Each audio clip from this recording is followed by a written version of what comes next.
welcome to a new video, and today we're going to talk about my Nintendo DS collection. Nintendo DS is a system I kind of strayed from talking about, but I kind of fell into the system not when the hype happened when it first came out. I kind of got into it a little bit afterwards, maybe about, I would say, maybe like a year after. As you guys know, the original DS came out in, I think it was November 2004, and it had games like Trauma on it, and it was really unique. I remember because you could use the stylus to kind of like do operations and things like that.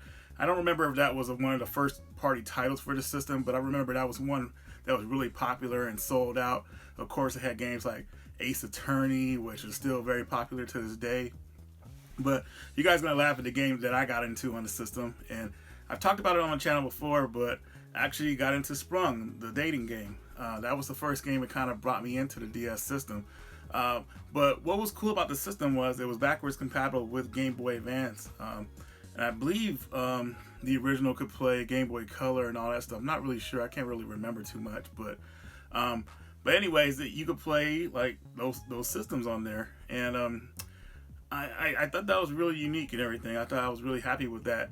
Later on, they came out with variations of the system like the DS Lite, which I thought that was the perfect system for it, but I just hated how the Game Boy Advance Kart would stick out of it. It just really annoyed me.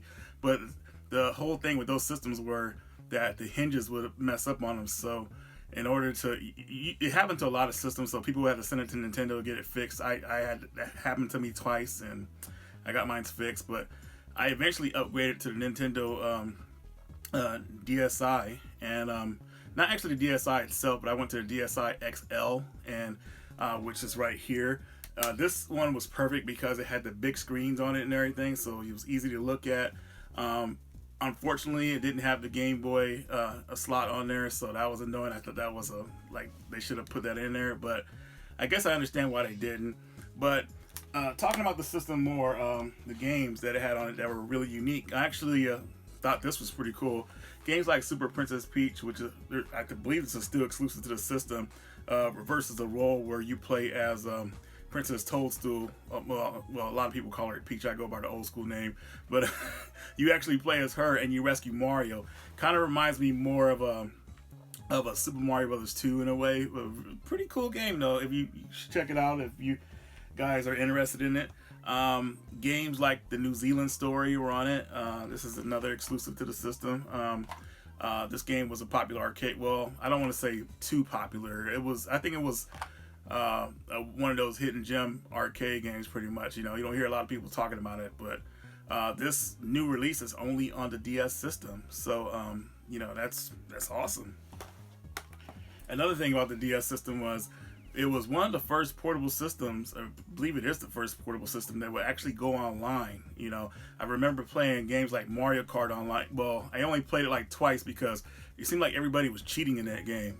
Like all of a sudden you're getting ready to race and everybody just zooms and just keeps zooming through the track. It's like, wow, dude, yeah, people were definitely cheating on it. But I'm sure there were other games that were pretty cool to play online on the system. I'm trying to think of some right now. I actually played a game called Luminous Arc online. It's a tactical RPG where you could kind of like go against you just battle other players online and see if you could win or not. That was a fun game.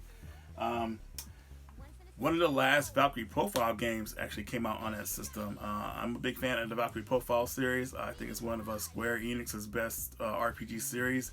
But Valkyrie Profile Covenant of the Plume, excuse me, is probably the last official Valkyrie Profile game that got a physical release on the system. If you haven't played this game and you like the Valkyrie Profile series, definitely check it out. And of course, we have games like Contra 4 on the system. Contra 4 is definitely a throwback to the old school Contra games. Not that crap that Konami's is slapping the Contra name on today. I forgot what that new Contra game was called, but horrible, man. They think they can fool people with that, man. You can't just slap a game's name on some other generic games. Hey, here it is, a new Contra game. Get out of here with that. Rhapsody Musical Adventure. This came out on the system, I would say, I don't remember when it did, but it's different from the PlayStation version. It actually has, instead of being a tactical RPG like the original was, this is more of a turn-based one, so pretty cool. Also here, you know, old school Castlevania and all that stuff. Castlevania is always a good game. Out of the three Castlevania games that came out for the system, I think Portrait of Ruin is my favorite because you have the two characters you can switch between. I thought that was really unique. And Zombie Seeker, this one I got lucky and got. This was like $3 at half price books, and then for some reason, like 6 months later, the game, like, people started noticing the game and it just went up in value and everything. So right now I'm going to show you guys my collection of games. Now I have almost up to 90 games for the system, and I actually did a little inventory on it. I did not know I had that many. I thought it was actually less. And you know, it was an easy system to collect for over the years. When I was younger, you know, when I lived with roommates and stuff like that, you know, I moved from job to job. I would like, sometimes I would get in financial binds and everything. So I said, oh, I gotta sell my games and everything. And my DS games were usually the first ones to go. I think I sold my DS collection within like 2-3 years, probably like twice, you know. And eventually around 2011, I decided I'm going to get all my stuff back and keep it, of course. So I made that happen, and I've kept everything up until that point. And, you know, the system, I mean, I really like the DS system. I think it's really cool. I don't like it as much as the PSP. The PSP has more games that I really like, but the DS system had a lot of potential, and that kind of really went on to the 3DS as well, which I'll be talking about in another video. But one thing I wish the DS had was the ability to play the games on a TV screen. That would have been nice if Nintendo had made some kind of like first party item to where you could play your games on the television. I thought that would have been real cool. I don't know if there's any third party title that actually does that, but if you guys do know, let me know about it, because I would like to know, like, probably pick that up immediately. But I have a lot of good memories with this system, and I love how Nintendo has very unique ideas. I mean, it goes back from their Game&watch series from back in the day. You know, how those things usually had dual screens on it. Like, Nintendo said, all right, let's use something like this in our next portable system, and you know, it really like pulled people in. You know, a lot of unique games on the system, and most of these games that I'm telling you about are pretty much still exclusive to the DS system. You know, so I was able to get most of my collection back too when when GameStop was pretty much blowing it out. I mean, GameStop still has a lot of DS stuff, but not usually like in box like I collect, like cover manual and game, of course. You know, they throw a lot of that stuff away. I got to a lot of GameStops before they started doing that, and they were still blowing these games out. And you know, probably around the time I would say they were bringing out the 3DS, they were trying to make more room for the 3DS games. So you know, that was a good time to kind of start collecting for the system. And I went online too, went to like conventions, and just found a lot of cool games on the system on the cheap. So it wasn't hard to collect a lot of these games for the system.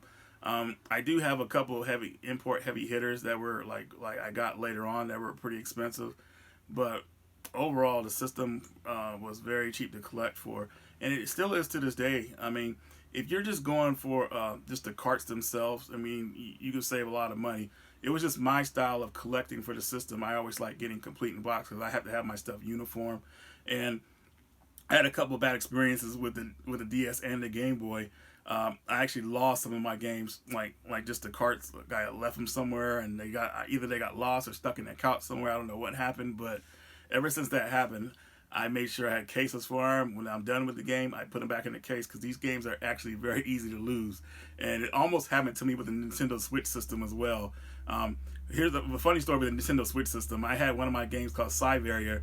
I guess I left it in my pocket when I was washing clothes, and I went to grab my stuff out of the dryer, and the game fell out. I was like, wow, I can't believe this. The game still works though, fine, but it just tripped me out, like how easy it is to kind of like just misplace some of that stuff. So but overall, guys, Nintendo DS, I want to say, is probably my third or fourth favorite system, portable system of all time.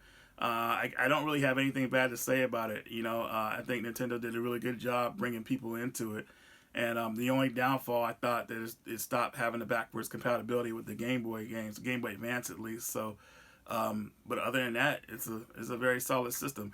I haven't played mine in a while, but after pulling all these games out and everything, I decided to pretty much like to play a couple more games, like play some more games on it, pretty much, get back into it because the system is still a lot of fun to this day. And if you're thinking about collecting for the DS system, I mean, yeah, it's a good time to do it now. I mean, hopefully, from what you guys are getting from this video, of course, you're seeing the games here, and hopefully, you'll be able to pick something out that you might like.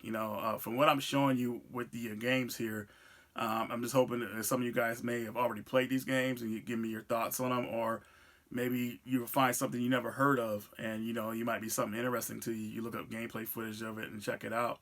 But yeah, that's pretty much all I got for you about the DS system. My shelf here is actually full. I have a couple games pulled out. But yeah, I kind of really like topped it out on this system. And the next video I'll be doing, of course, I think I said it earlier, I'll be doing the 3DS, which will be an easier video because I think I maybe only have like 15 games for the 3DS. But the 3DS was a good upgrade from the DS system, graphically and everything, what they were able to do with that system. But still, I feel the DS system is the better system overall, at least with the games they have on the system. But let me know what you guys think about it. I mean, what do you think about the DS system? I mean, do you have a lot of games for it? Do you still collect for it? I know some people that are going for full sets for the system, and that's insane. This system has so many crazy games out there, but there's one person I know, or at least I heard about last year, that was collecting like a full set of DS games, and I couldn't imagine that. That's pretty insane. Lots of shovelware in there. But anyways, guys, that's all I got for you. Thanks for watching. Radical Reggie, and I will see you later.